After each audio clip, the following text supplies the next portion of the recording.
안녕하세요, 여러분. 혹시 요즘 이런 고민하고 계신가요? 아침마다 베개에 수북한 머리카락을 보면 한숨만 나와요. 정수리가 환해져서 모자 없이는 외출하기가 두려워요. 탈모약도 먹어보고 좋다는 건 다 해봤는데 효과는 잠시뿐이고 부작용만 걱정돼요. 머리카락은 단순한 신체 부위가 아닙니다. 우리의 자신감이자 젊음의 상징이죠. 하지만 나이가 들면서 머리숱이 줄어들고 머리카락이 가늘어지는 것은 많은 어르신들의 피할 수 없는 고민이 됩니다. 모근이 퇴화하고 모발의 원료 생산이 줄어들면서 탈모가 진행되는 것은 자연스러운 현상입니다.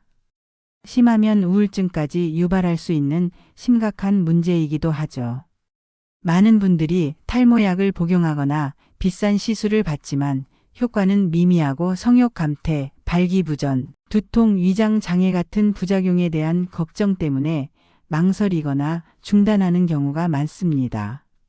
하지만 절망할 필요는 없습니다. 오늘 이 영상을 끝까지 시청하신다면 탈모약 없이도 머리숱을 풍성하게 만들 수 있는 피부과 의사가 몰래 쓰는 비법을 정확히 파악하고 이 비법이 어떻게 여러분의 머리카락을 다시 자라게 하는지 그 원리까지 쉽게 알려드릴 겁니다. 이 영상 하나로 여러분의 묵은 탈모 고민이 시원하게 해결될 것입니다. 자, 그럼 지금 바로 시작해 볼까요? 1부. 왜 머리카락은 자꾸 빠질까요? 노년기 탈모의 숨겨진 진실. 먼저 왜 나이가 들면 머리카락이 자꾸 빠지고 가늘어지는지 그 근본적인 원리부터 자세히 알아보겠습니다. 우리 머리카락은 평생 자라는 것이 아니라 성장기, 퇴행기, 휴직이라는 주기를 반복합니다. 성장기는 모발이 활발하게 자라는 시기이며 퇴행기는 모발 성장이 멈추고 모낭이 위축되는 시기며 휴지기는 모발이 빠지고 새로운 모발이 자랄 준비를 하는 시기입니다. 하지만 나이가 들면 이 모발 성장 주기가 짧아지고 특히 성장기가 짧아지면서 머리카락이 충분히 자라지 못하고 일찍 빠지게 됩니다. 20대 중반 이후부터 모모세포의 노화가 시작되고 40대 이후에는 모낭의 수가 점차 줄어들어 60대 이후에는 모발이 가늘어집니다.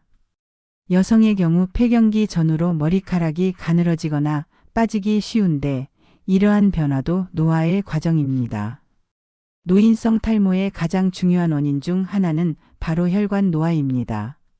모발은 혈액으로부터 영양분을 공급받기 때문에 혈관이 노화되어 혈액순환이 원활하지 못하면 두피에 영양 공급이 어려워져 탈모 증상으로 이어지는 것입니다.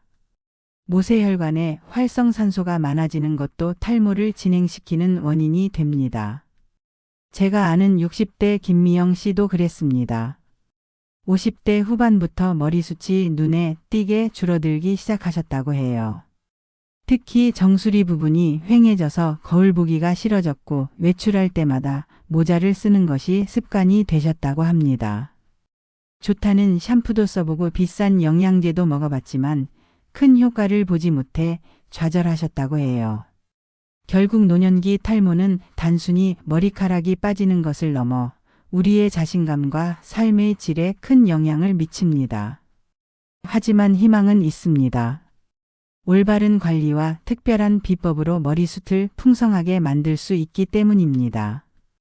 이제부터 많은 분들이 탈모약에 의존하는 이유와 그 부작용에 대해 알아보고 그 대안으로 피부과 의사가 몰래 쓰는 비법을 공개하겠습니다. 2부. 탈모약 정말 효과가 있을까요? 부작용의 그림자.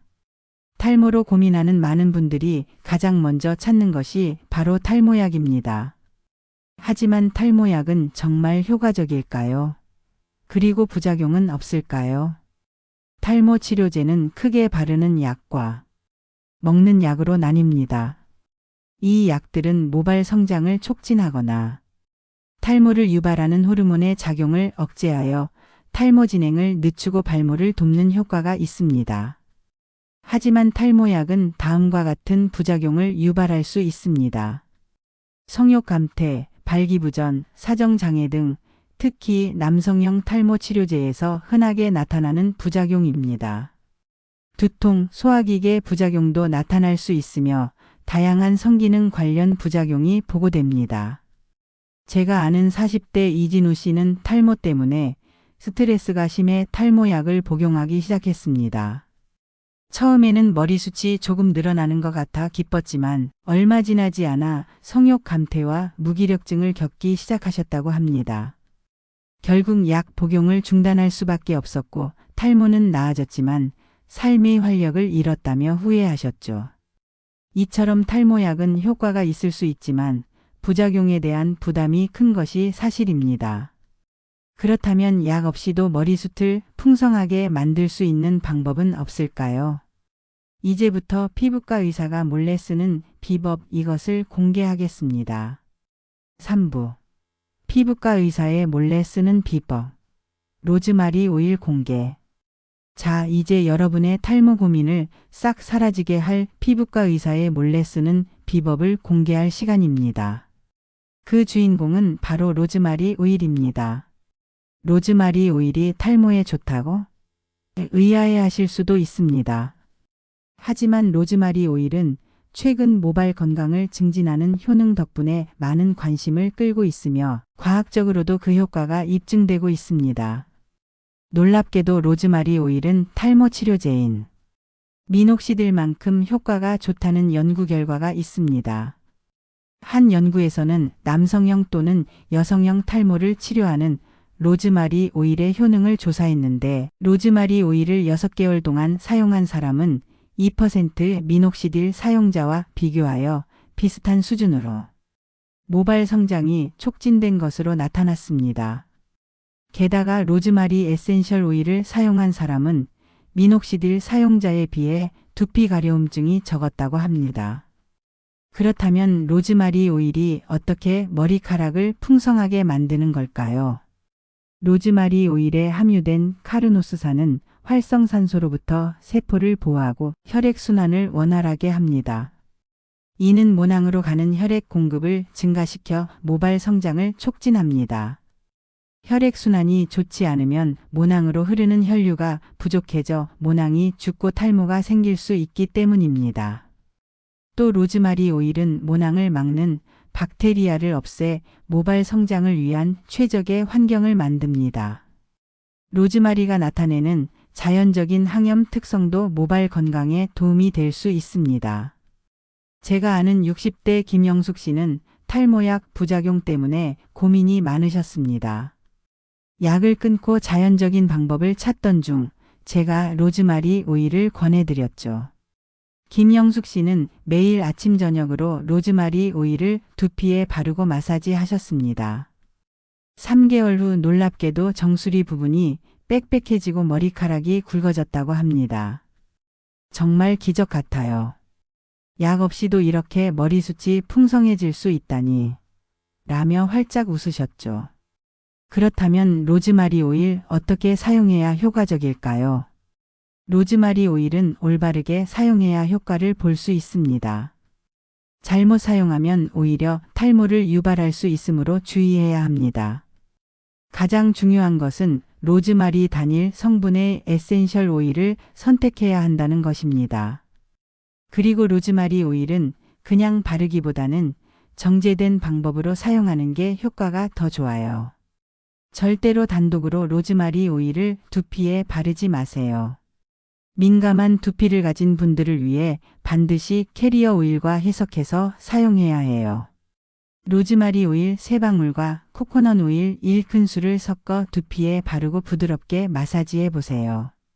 최소 15분 이상 흡수되도록 한 후 샴푸로 헹궈내면 돼요. 이 방법은 주 2회에서 3회 반복하면 좋고 꾸준히 3개월 이상 사용해야 모발 성장 효과를 기대할 수 있어요. 또 다른 방법으로는 샴푸에 로즈마리 오일 몇 방울을 섞는 것도 좋아요. 평소에 사용하는 샴푸에 자연스럽게 추가하는 방식이라 번거롭지 않고 일상화하기 쉬워요. 로즈마리 오일을 사용하면서 흔히 하는 실수는 너무 빨리 포기하는 거예요. 모발은 생장 주기가 느리고 최소 3개월에서 6개월은 꾸준히 사용해야 눈에 띄는 변화를 경험할 수 있어요.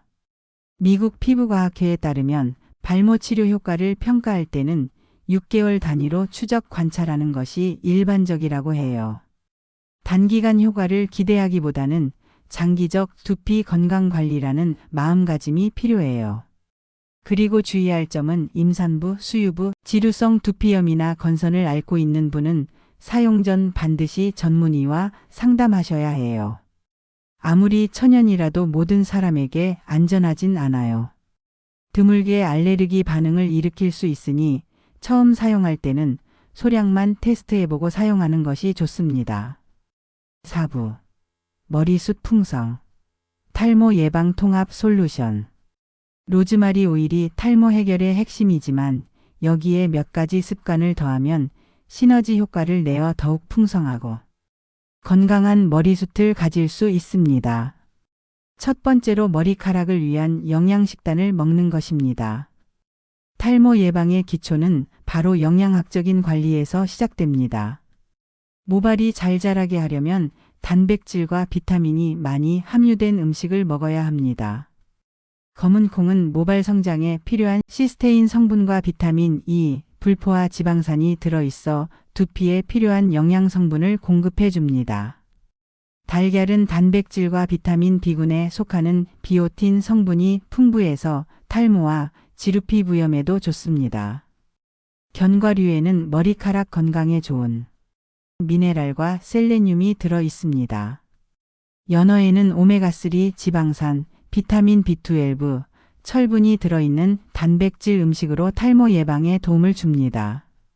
특히 오메가3 지방산은 모발 건강에 중요한 미량 영양소인 비타민 D3도 풍부하게 함유하고 있습니다. 해조류는 요오드가 풍부해서 탈모 예방에 특히 좋습니다. 머리카락을 만드는 갑상선 호르몬의 원료가 되는 영양소가 요오드이기 때문입니다. 다시마는 피로회복, 노화 방지, 숙취 제거, 피부 미용을 함께 돕습니다. 두 번째로 올바른 두피 관리 습관은 건강한 모발의 시작입니다. 두피는 모발이 자라는 토양과 같습니다. 건강한 두피가 건강한 모발을 만듭니다. 매일 머리를 빗는 것은 낮 동안 쌓인 불순물을 제거하고 두피의 혈액순환을 돕는 데 도움이 됩니다. 평소 좋은 빗을 하나 구입해 틈틈이 머리를 빗어주는 것이 좋습니다. 그리고 매일 저녁에 샴푸하고 잔여물 없이 깨끗이 헹구며 완전히 말린 후에 자는 것이 이상적입니다. 건조한 날씨는 두피의 각질을 심화시키므로 충분한 수분 보습이 필요합니다. 그리고 틈틈이 빗질을 하여 두피 마사지를 하는 것도 두피 건강에 도움이 됩니다. 세 번째로 충분한 숙면을 취하는 것입니다. 잠은 단순히 몸을 쉬게 하는 시간이 아닙니다. 머리카락도 밤에 자랍니다. 늦게 자는 습관은 몸의 순환 과정을 파괴하며 몸의 균형을 깨뜨리고 건강을 악화시킵니다. 실제로 새벽 늦게 자고 후에 늦게 일어나면 머리를 감을 때 머리카락이 평소보다 더 많이 빠짐을 확인할 수 있습니다. 충분한 숙면은 탈모의 원인이 되는 증세를 완화시킵니다. 네 번째로 스트레스 관리입니다. 스트레스는 탈모의 주요 원인 중 하나입니다. 만성적인 스트레스는 면역 체계를 약화시키고 호르몬 불균형을 초래하여 탈모를 악화시킬 수 있습니다. 스트레스 해소법으로는 명상, 요가, 취미 활동, 자연 속 걷기, 사랑하는 사람들과의 대화 등 다양하며 자신에게 맞는 스트레스 해소법을 찾아 꾸준히 실천하세요. 로즈마리 에센셜 오일은 아로마 테라피에 많이 사용되며 스트레스를 완화하고 집중력과 기억력을 높이는 것으로 알려져 있습니다. 5부. 오늘부터 시작하는 풍성한 머리숱 습관. 오늘 우리는 탈모약 없이도 머리숱을 풍성하게 만들 수 있는 피부과 의사의 몰래 쓰는 비법 로즈마리 오일과 함께 탈모 예방을 위한 통합적인 식단과 생활 습관에 대해 자세히 알아보았습니다. 기억하세요. 풍성한 머리숱은 더 이상 꿈이 아닙니다.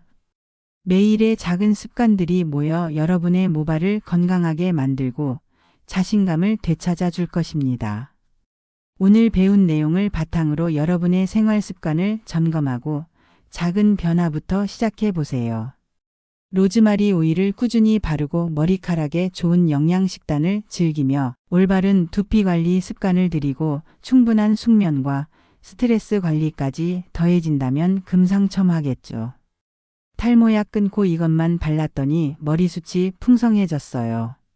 여러분도 이렇게 말할 수 있습니다. 여러분의 작은 변화가 여러분의 모발 건강을 지키고 더 나아가 건강하고 활기찬 삶을 선물할 것입니다. 이 영상이 여러분의 탈모 고민 해결에 도움이 되셨기를 바랍니다. 만약 오늘 내용이 유익하셨다면 좋아요 버튼을 눌러주시고 앞으로도 건강과 관련된 더 많은 정보를 얻고 싶으시다면 구독 버튼과 알림 설정도 잊지 마세요. 여러분의 소중한 의견과 경험을 댓글로 공유해 주시면 다른 분들에게도 큰 힘이 될 것입니다. 다음 영상에서는 더욱 유익한 정보로 찾아뵙겠습니다. 여러분의 건강하고 활기찬 삶을 응원합니다. 감사합니다.